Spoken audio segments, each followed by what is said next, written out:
Salut, c'est Estelle et Jérôme et on a tout quitté pour faire un tour du monde sur notre catamaran grand tour. Et dans cet épisode, on va bricoler plein de choses. On va changer les filtres à gasoil, on va mettre des nouvelles voiles et installer une clim. On va aussi faire un séminaire à bord avec une chef à domicile. Enfin une chef à bateau, sur bateau. Enfin une chef à domicile sur le bateau. Alors on voudrait aussi remercier nos abonnés de nous suivre et de nous encourager et de nous mettre des petits messages vraiment hyper gentils. Donc merci. On reçoit plein de messages super sympas, plein de gens nous contactent, c'est vraiment super agréable. On rencontre des gens aussi, donc merci pour ça. Et du coup, pensez à vous abonner. Ici. Avec les petites cloches, là, ici. Ici. Allez, c'est parti.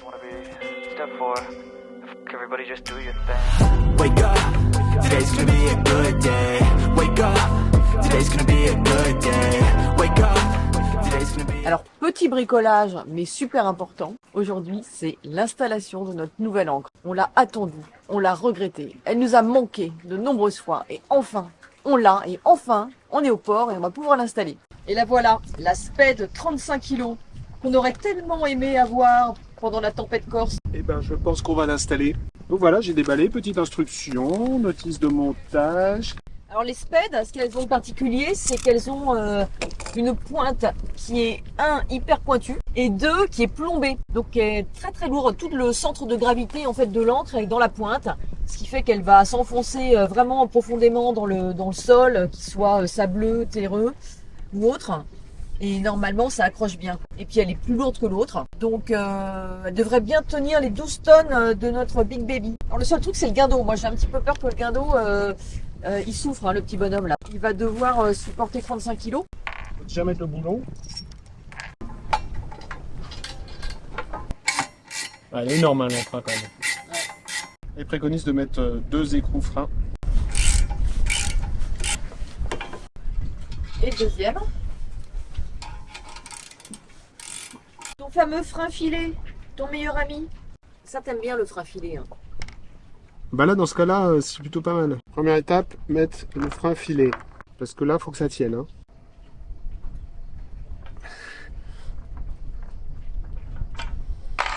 Voilà, fin de montage pour notre ancre Spade. On l'a essayé hier dans du sable. En fait, ce que je me suis aperçu, c'est qu'elle plantait immédiatement. Notre ancienne ancre, en fait, même dans le sable, on avait une trace, en général, quand on tirait dessus, de 2 mètres. Et en fait, elle fait 30 cm de trace et elle plante, en fait, immédiatement. C'est assez impressionnant. Par contre, sur le davier, ça tient moyennement, on va dire. Il va falloir qu'on voit si on met un petit caoutchouc ici pour éviter que ça ballotte de trop. Et puis, on l'a accroché ici avec une attache rapide pour qu'elle soit bien bloquée. On se sent vraiment plus en sécurité avec cette encre, c'est assez impressionnant, quoi. On a dormi comme des bébés, on sait que dans n'importe quelle position elle se remet bien. Je sais pas, moi je la sentais pas l'autre. Hein. Tranquillité d'esprit. Et qu'est-ce qu'on en fait de l'autre? L'autre, on va essayer de la vendre. On va la laisser sur le quai, on va mettre à vendre dessus. Voilà, je prépare le filtre 500 FG pour changer le filtre actuel. Donc l'idée, c'est de mettre ce petit raccord. Donc j'ai pas trouvé ça en une seule pièce, malheureusement. Donc c'est en 2 pièces. Et puis, je mets la Loctite 577, qui est très bien pour l'étanchéité. Et ça marche pour le gasoil. Donc je monte tout avec un joint d'étanchéité, même s'il y en a un ici. Donc je prépare. Tac, tac, tac, tac, tac, tac, tac, tac, tac, tac. Hop.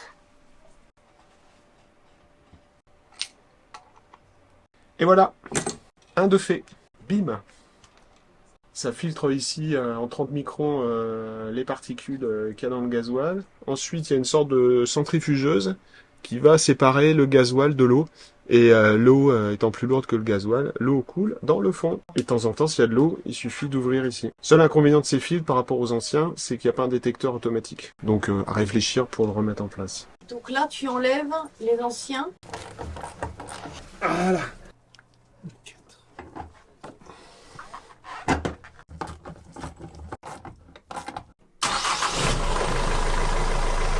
Ça a l'air d'être tout bon, on va regarder ça. Alors ça bricole dur ce matin sur Grand Tour. Il y a ma belle-mère qui fait mes coussins de pont avec la super machine à coudre Cellrite, mais qui est pas facile à prendre en main. Et Jérôme et son père sont en train d'installer la passerelle, donc de faire des trous dans la coque. Passerelle terminée. Mise en place un petit perçage. Axe. Comme ça tourne.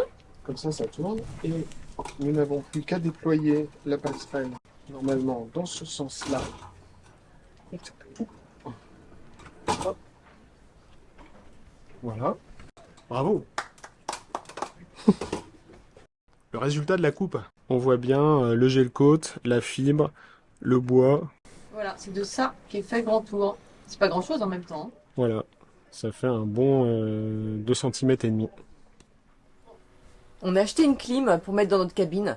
Alors c'est pas tant pour la chaleur que pour assécher en fait, parce que tout est très humide et on a surtout peur que l'électronique ne tienne pas bien le coup. Donc tout ce qui est ordinateur, téléphone, appareil photo, etc. Ça vit pas très bien des conditions humides extrêmes. Donc voilà, petite clim et nouveau bricolage pour Jérôme. Tu es très studieux. Tu étudies la doc de la clim. C'est compliqué. Il faut trouver la tuyauterie qui va bien. Il y a un petit tour chez le chip alors encore. Ah bah ça c'est sûr. Ça va y aller. On va faire notre activité favorite, hein, comme d'hab. Aller chez le chip chandler. Il nous manque toujours des trucs. Et là on a pas mal de bricolage à faire, donc forcément pas mal de choses à acheter.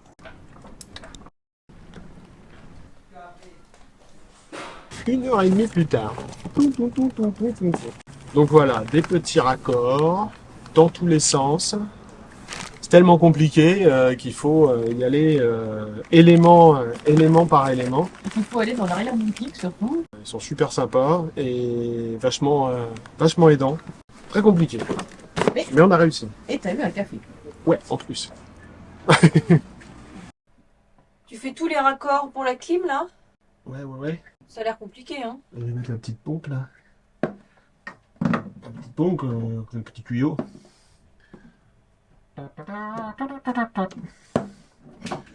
Tout est sous contrôle. Le filtre eau de mer, la petite pompe. Là, c'est l'eau de mer qui va rentrer, qui va être pompée, qui va ressortir vers la climatisation. Et là, on va mettre un tuyau. Celui-là, il va être un peu court. Et celui-là, donc j'ai condamné les toilettes avant. Et maintenant, celle-là ne sert plus. Donc, je vais la déconnecter pour la connecter ici.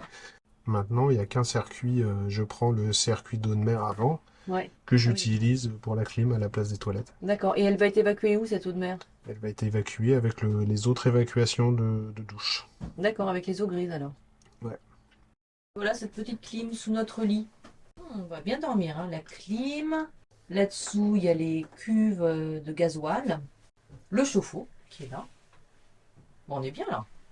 Voilà, alors première partie de la clim installée. Donc là, on a le bloc clim, l'alimentation, le contrôle, la puissance pour la pompe eau de mer, les raccords de ventilation. Là, on vérifie que tout est bien connecté. Donc tous les câbles sont passés. Voilà, donc tout ce qui est sous le lit, c'est terminé.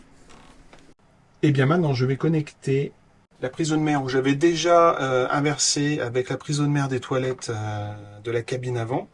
Donc ça, ce n'est plus utilisé. L'eau de mer va être prise par ici. Ensuite, elle va être amenée sur cette petite pompe.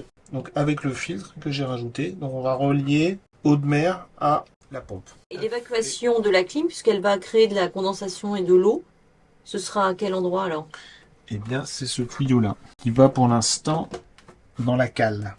Donc la pompe de cale, elle risque de se déclencher souvent parce qu'elle va devoir... C'est ce qu'on va voir. Et si elle se déclenche trop souvent, on a une pompe supplémentaire qu'on pourra mettre avec un bac. Bon, il est 20h30.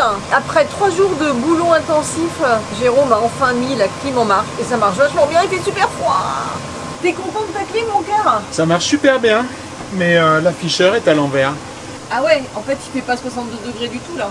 Il n'y avait aucune indication dans la doc. On s'est posé la question de savoir dans quel sens c'était. Bon, il suffit de tourner la tête, quoi. C'est ça. Aujourd'hui, on change les voiles. On a commandé une nouvelle grand voile et un nouveau génois chez Delta Voile. Et ils viennent nous les livrer et nous aider à les installer. Alors on a démonté la voile, ce qui n'était pas une mince affaire. On l'a sortie du bateau, ce qui était encore plus dur. En fait, à l'origine, on voulait la garder en se disant on met l'équipement neuf et puis on garde en pièces de rechange l'équipement usagé. Le problème, c'est que c'est tellement énorme, même la longueur des lattes, on ne sait même pas où on pourrait les mettre sur le bateau. Donc on va voir comment on peut s'en débarrasser, si quelqu'un peut nous la reprendre ou si on la met à recycler. Mais on démonte tout ce qu'on peut pour garder les petites pièces de rechange qui peuvent resservir. Et puis le reste de la voile va partir en recyclerie. Donc je vais découper cette partie-là. Ouais, on va récupérer les anneaux de friction aussi. Voilà. On va se garder ça. J'essaierai de faire quelque chose avec ça. Peut-être un sac ou je sais pas. Ça pourrait servir de pièce de rechange aussi pour des réparations. Et on allonge là. D'accord. Et on met les lattes au fur et à mesure. Ouais. Après, s'il n'y a pas de vent, on met les vis dessus, là, les cardans.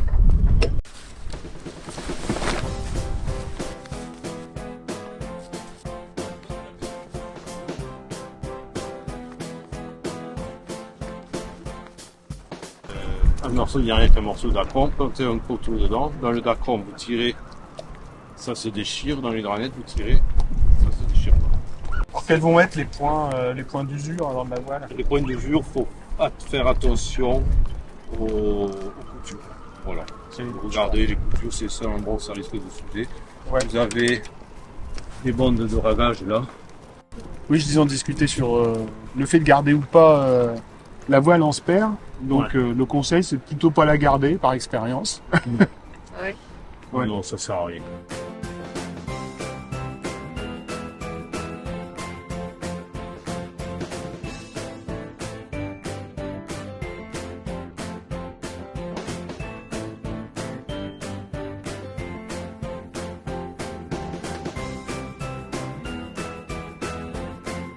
Quand vous hissez, ça va monter, au fur et à mesure ça va tirer. Et en tirant, ça va plaquer la tétière contre le chariot. Ouais, ça doit être bon. Là.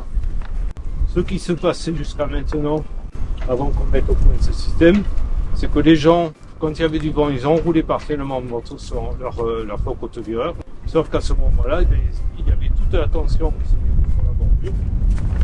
Et la chute qui ouvrait complètement. Ça fait que vous naviguiez avec des voiles comme ça. Alors ça avait deux effets. Un, c'est qu'au niveau performance, avec la chute qui ouvre complètement, c'est nul. Ouais. Et aussi, le problème, c'est que ça mettait toute la tension sur la bordure. Ouais. Et on avait tous les forts cotovireurs au bout de 2 saisons qui arrivaient. C'est simple, ils étaient tous comme ça. Et juste en bas, ça fait une vague comme ça. Pour éviter ça, c'est qu'on a déplacé le point de vue. Quand on enroule en haut, vous allez enrouler votre voile jusqu'à la latte verticale qui est là-bas. Et une fois que vous l'avez enroulé, lâchez. Et ça va tenir. La pression va se mettre ici. Comme ça, vous avez une goutte qui va tirer plus sur la chute et va libérer la bordure. Voilà. Et là, vous allez voir, vous allez avoir une voile, mais vraiment nickel. Bon, bah, aujourd'hui, on change le génois, le Solent plutôt. On va remettre un nouveau Solent de Delta Voile. Le Solent actuel a bien travaillé. Il a pris sur les barres de flèche. Là, je repasse la drisse dans une poulie parce que la drisse, Elle n'a jamais servi. Enfin, elle a servi une le fois. Solent, elle sert jamais en fait. Une fois au début de vie, une fois en fin de vie. Voilà. On défait les croûtes aussi. Hein. On va installer le génois avant de découper la voile, au cas où. Ouais, c'est pas une mauvaise idée. C'est pas con. Tu vois là ce qu'on va faire, on va couper 1 mètre parce que ça c'est l'ancienne position de la poulie du génois. On voit que c'est un petit peu usé, c'est un peu raide par le soleil, donc on la coupe. Donc on va refaire une queue de cochon propre sur un bout neuf qui était pas au soleil.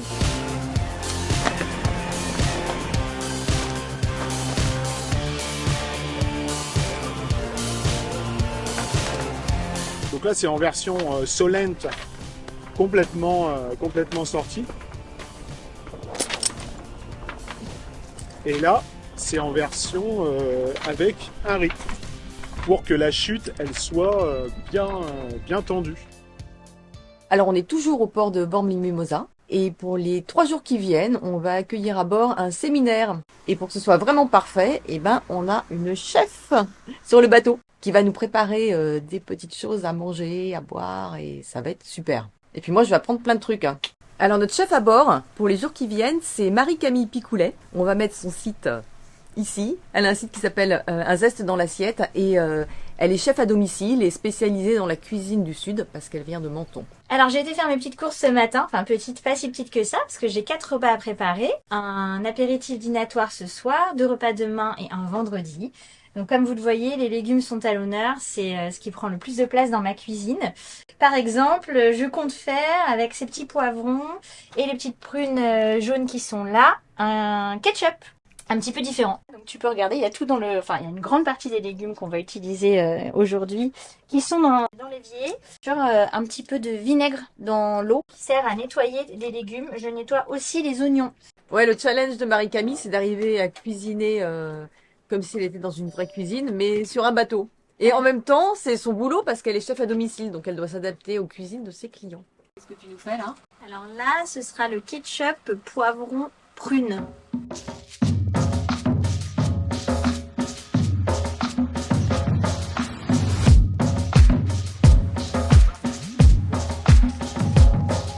Alors, qu'est-ce que tu nous fais de beau aujourd'hui? Alors aujourd'hui, je prépare la ricotta que je suis en train d'assaisonner qui va aller sur la focaccia qui est derrière toi, qui est déjà cuit. Le pesto de fanes de carottes. J'ai blanchi les fanes, je les ai mixés. Là, j'ai mis de la tome de brebis et des amandes. Et ça, je vais le mélanger avec la ricotta, ça sera sur la focaccia. C'est une des entrées prévues aujourd'hui. Côté cuisine, ça bosse. Et côté loisir, ça se baigne. Et on est à Port-Cros parce que c'est quand même assez magique Port-Cros. Ça fait toujours un peu l'effet waouh quand on arrive sur ce petit village super mignon. Voilà, donc ça se passe plutôt pas mal. Soirée rugby sur grand écran pour notre séminaire qui continue ce soir au port. Pendant la Marseillaise. Je sais que vous avez faim, ça arrive, ça arrive. Donc là, qu'est-ce que tu nous as fait? Alors là, j'ai fait un ceviche de rascasse avec une sauce à base de pêche, de curcuma, de gingembre et un petit peu de pomelos. Je vais décorer avec du radis aussi. Bon bah ça y est, super, première collaboration réussie. Ah oui, c'était vraiment agréable. Voilà, entre un zeste dans l'assiette et SV Grand Tour. Et je pense que mission accomplie, hein. Oui, je pense que mission accomplie. On a réussi à faire que tout le monde soit content. Voilà.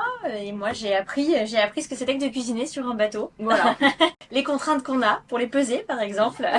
Bah ça marche pas, parce que ça fait comme ça. Voilà, ça marche pas du tout. Mais on a réussi quand même à faire en sorte que ça fonctionne. Bon, l'organisation dans un espace petit. Et on a fait manger, enfin tu as fait manger 8 personnes qui ont adoré tous les plats, cuisine du Sud. Des ceviches, de la rascasse panée, des focaccia maison, une pavlova, une poire pochée, clafoutis aux pêches. Et un banana bread, trop. Et un banana bread vegan assez sympathique. Ouais. C'était ambiance grand restaurant sur Grand Tour, c'était magnifique. Ouais.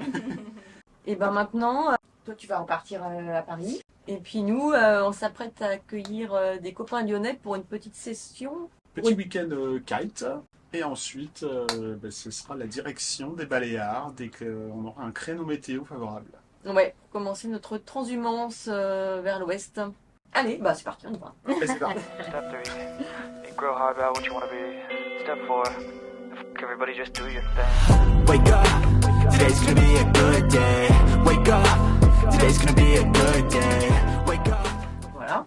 Ok. Ok. C'est bon. Tu peux les... On les met de côté. Voilà.